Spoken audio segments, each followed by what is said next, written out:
in Confluence, Pennsylvania. We got about 42, 45 miles. First to the bike shop. Eh. She got a flat. Anyway, we're heading to Frostburg today. What's in Frostburg? A college. Who went there? Somebody. I'm a Bobcat. Go Bobcats. Here's where we ate last night at the Lucky Dog Cafe. It was good. It was a little pricey. And we're just leaving Confluence after leaving the bike store. Just right off the gap. Calling my name.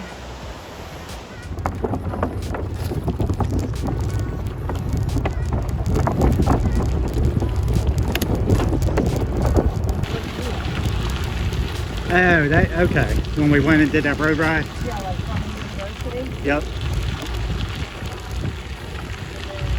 Morning.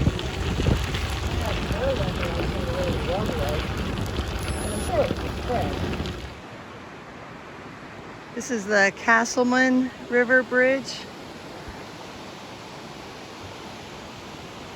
We're about almost 10 miles from Confluence. And there's some of the snow that some of the riders we met had hit. We definitely feel like we're swimming upstream because there's been a lot of riders coming at us. But there's some kayakers. Very cool. That's what we want to try next. Oh, this is cool.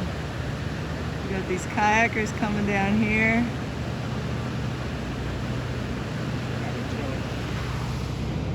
And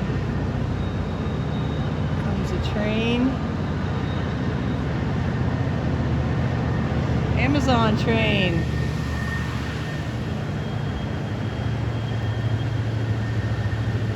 I mean, those look like rapids that beginners could do, right?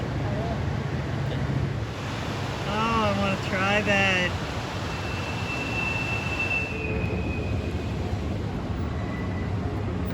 We just went under the bridge, and this is cool because yesterday we read about that, like a beginner whitewater kayak is a ducky, an inflatable kayak, and that second kayaker is in a ducky.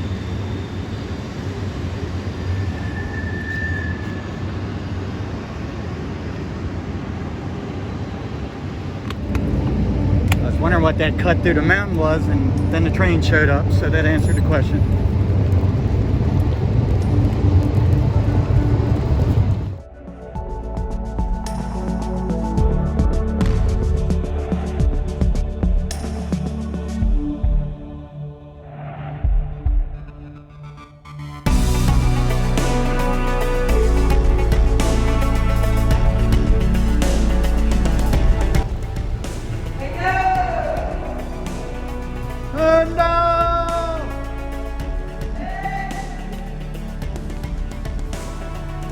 And we're done.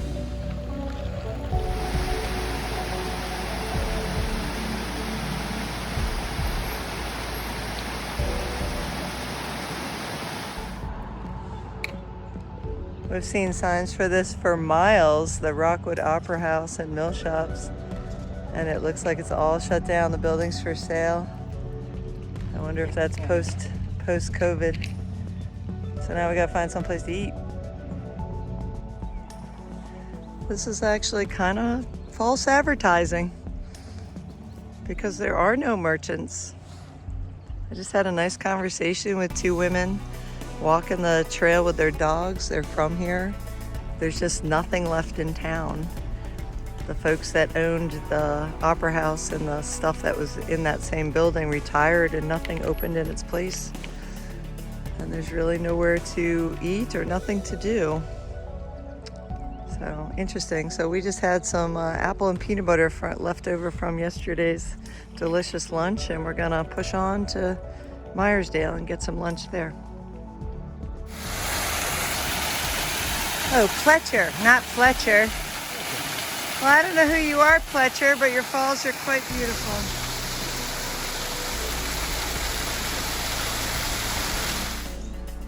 right, Debs kept saying, surprised we haven't seen a snake yet. And we've been waiting for her 32-mile marker, and there's the snake.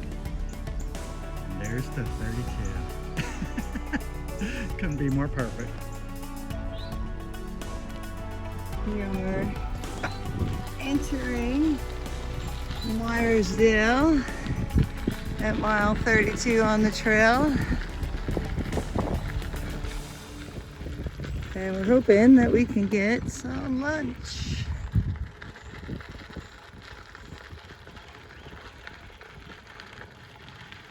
Neat.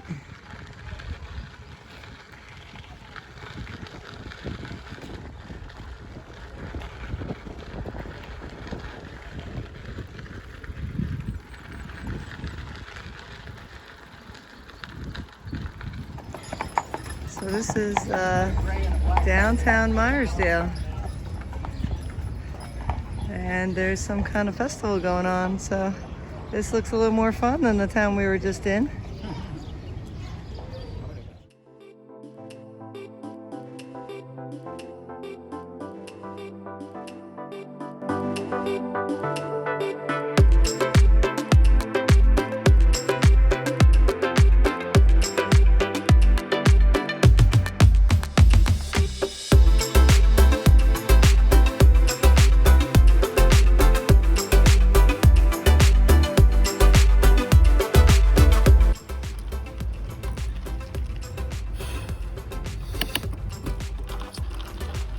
A little bit of a hill.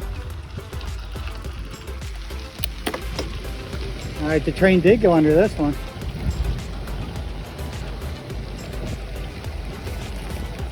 Can't really see the viaduct, can you?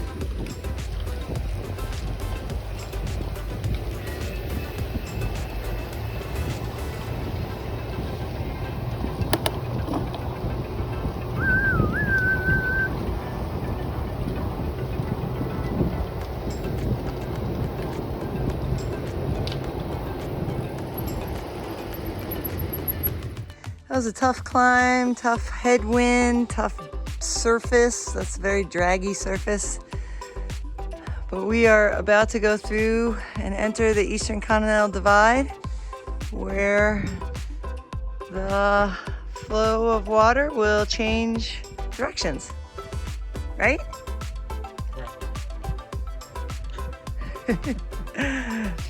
Very cool.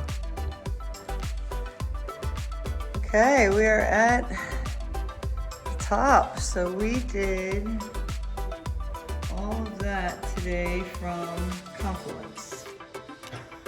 Look at his smiley face instead, please. I know what direction they came from.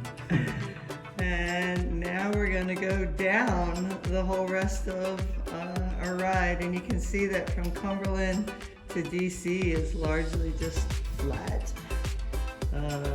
Looks like it's about maybe 500 to 600 feet above sea level versus everything that we just did. You could feel it too, because we had a headwind the whole damn day. So, all right. We're about to go through the Big Savage Mountain Tunnel.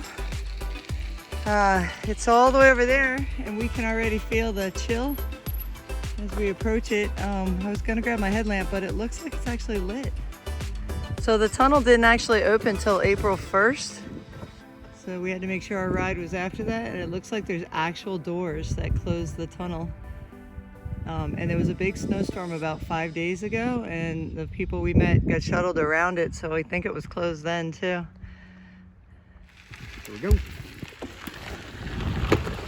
Oh my God, it's cold. Woo! That's chilly.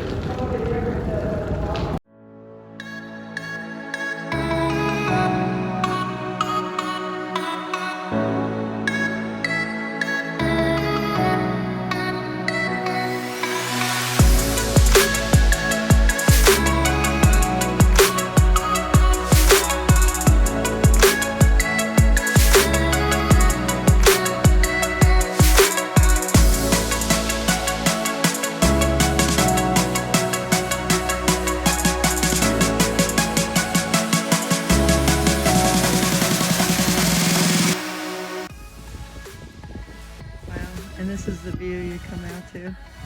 After you come out of the tunnel in the direction that we were going towards Cumberland.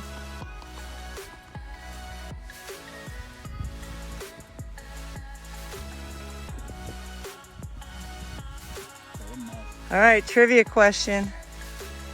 Who is Mason and who is Dixon? Do you know, Faye? I don't read the song. All right, so we got Charles Mason and Jeremiah Dixon, and they actually formed the line for Pennsylvania. So the land, Pennsylvania and Maryland, belonged to two British colonial families, the Penn and the Calvert families. They were landowners.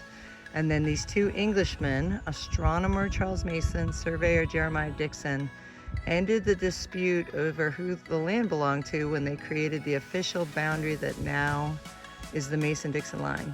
And then less than a decade later, both the Penns and the Calverts lost their land to the Americans, to the colonists in the American Revolution. And then, 90 years later is when it became an issue in the Civil War. Very cool. History lesson. Okay, we have arrived in Frostburg, the old stomping ground of Mr. Mooney, a young 18 to 21-year-old causing trouble. Nothing will be the same. Let's go find where we're staying. All right, at the top of the switchbacks. This is where we are.